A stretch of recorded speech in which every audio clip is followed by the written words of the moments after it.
In this Enshrouded video I'm going to show you my assassin build featuring the new dagger weapons and infinite magic arrows, allowing you to finally sustain your extreme arrow addiction. It's an absolute pleasure to play, is fast, strong, does not use any magic abilities and rocks this sick looking trench coat, cutting enemies with just your presence alone. A true assassin utilizing all manners of combat to achieve just one goal: eliminate the target. Well, except sneak attacks, because enemies instantly smell your sweaty nature from miles away. Merciless attacks are however fair game and easily utilized by staggering enemies with your bow as well as your dagger parries. And don't forget, if you round your edges, you lose your edge. Now, if you like what I do and want to support me, make sure to leave a like, comment and subscribe if you haven't already. I cover all sorts of RPG games, speed strategy, C or ARPG on this channel in form of extensive guides. So thank you very much for supporting me, and let's have a look at our attributes for this build and how to progress your character. We're going for dexterity early in the game to ensure our bow and dagger is hitting for as much as possible. It's also the best way to get through the early levels. Next up is a ton of endurance, improving our stamina amount, which in turn allows us to dash, jump and climb to our heart's content. It is of extreme importance to combine this with the rested buff to ensure you're always mobile and capable of evading attacks. Early on we don't have much health. Speaking of which, the last stat is Constitution to improve our health pool and prevent one-shots from happening. You will reach around 790 health at the end without any buffs. This is enough to tank multiple enemies swarming you without the frustration of dying. We further boost the stats through dexterity, constitution and health regen food in form of grilled meat, vegetable-based food and fruits. As a note, you have 111 points at your disposal to distribute in the skill tree. Speaking of which, we're going to start by picking up Merciless Attack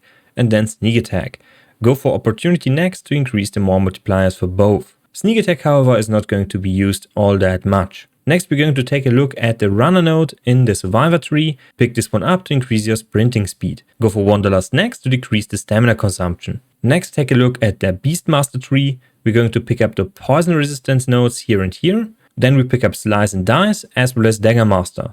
Dagger Master will increase the damage we deal with daggers, and Slice and Dice will increase the damage we deal with bows after a dagger critically strikes. Next, we're going to dibble into the Ranger tree with Marksman, Sharpshooter, Skill Shot, Multi-Shot, as well as Multi-Shot Spread. Do not pick up Multi-Shot Trigger. This will consume a ton of additional arrows that we do not want to be consumed, at least not without our control. Then we pick up Ranger for dexterity, crit damage and so on and so forth. Eagle's Bane and Counter Battery for more damage versus ranged or flying targets. Next we pick up the Assassin cluster with Airborne, Sniper for 10% more crit strike chance with our ranged attacks, Blessed Arrows, which will regenerate 20 mana on a critical hit with our bow. Our magic arrows consume 12 mana, so this one is crucial to sustain our needs. Next we're going to increase our defenses with Shiny Plates as well as Heavy Plates. We pick up Evasion Attack as well as Battle Heal for sustain and Arcane Deflection to get mana back on a parry. And lastly, we're going to finish up with Good Metabolism as well as Rebound for base stamina regeneration, Swift Sustenance, Backstep Mastery, Finesse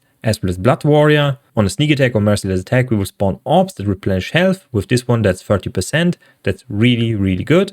We pick up more defensive Constitution here and Vigorous Deflection for stamina on a parry. Next, let's have a look at the weapons. We're going to go with two daggers. The first one is Oathbreaker, the dagger with the most base damage. This one features 4 more base damage compared to all other daggers. However, this is at the cost of parry power. We also get 21 free magic damage as well as 40% retaliation damage. This dagger is strictly for DPS and will be outperformed for other actions like sneak attacks or merciless attacks by other daggers. This is why we use the flag daggers as our secondary dagger option. We get 40% increased merciless attack damage at the cost of a little bit of base damage. This will outperform the Oathbreakers by quite a large margin. Next we're going to look at the bows. Our primary bow is going to be the Ignited Bow, a short bow that does not consume stamina. We have a fast draw speed with a ton of magic damage, fire magic damage here. This will also feature a higher base power than all other ranged options in the short bow category except one, the Forsaken Bow,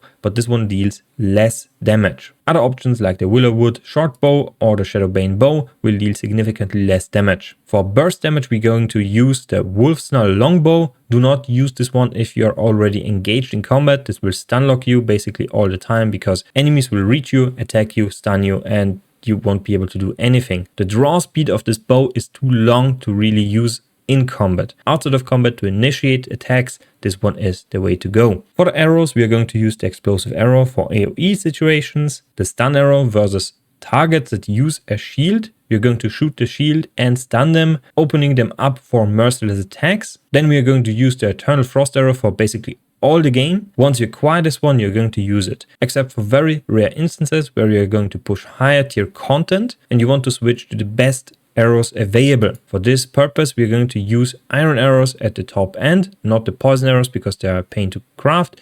Iron arrows are actually pretty easy to craft now, so you can get around 1000 for just like 20 or 30 minutes of farming. For the equipped bow, we are going to go with the ignited bow because when we are using our daggers and want to fall back into the ranged option, we want to have a fast draw speed. For shield, we go with the ethereal plane. For shroud resistance, however, we are never going to use this one actually because our parries will be performed by our daggers. We are dual wielding daggers, so we never use a shield. For the glider, the ghost glider is of course the best one. For the rings, we go with the Ring of Endless Life. This one can be farmed in the first tier very early on and is very good throughout the whole game. You can find later lively chance around 10% or 12% with other rings, however they are very rare. The 6% chance means you have a 6% chance to leech 100% of the damage you deal. Next we're going to use the Ring of Ancients, providing us with dexterity, constitution, spirit and endurance, all of which we use. This ring is arguably the best option here, but you can also utilize a second Ring of Endless Life. For armor, we utilize range options with the Eagle Eye Helmet for crit chance with range attacks as well as crit damage, the Gloom Monarch Chestplate for health and mana. The mana comes in very handy once we use our Eternal Arrows. If our aim is not going to cut it, this one will provide us with a little bit of extra. The Deerstalker Gloves are the best glove options here. You can however utilize the Assassin Gloves for 18% dagger damage if you prefer that. However, in that case, use a helmet with melee crit strike chance. For the pants, we want the sprint speed, the Eagle Eye trousers are the best here. And for our boots, we want stamina regeneration delay as much as possible to never run out of stamina. This is very important. The Deadeye boots can be crafted, the Deerstalker gloves as well. The Eagle Eye trousers as well as the helmet can be found in the last zone. And the Gloom Monarch chestplate can be found in the Kindle Waste. And to finish up the build, let's go over the cosmetic options. We are going to utilize the Marksman Hood, which you can craft, the Spellbinder chestplate, which can be found in the Kindle Waste chests, the No Gloves, so the Deerstalker gloves are the one we are using, fitting with the brown tone on everything. Then we have the Warrior trousers, which can be found in the second biome, so tier 2, and the Eagle Eye boots, which can be found in the last zone, the level 30 zone in chests. Now this sums up the video. If you liked what you saw, make sure to like, comment and subscribe if you haven't already. You can also support me some more by joining the channel membership, which will allow me to keep making videos. So thank you very much for watching and see you next time. Bye.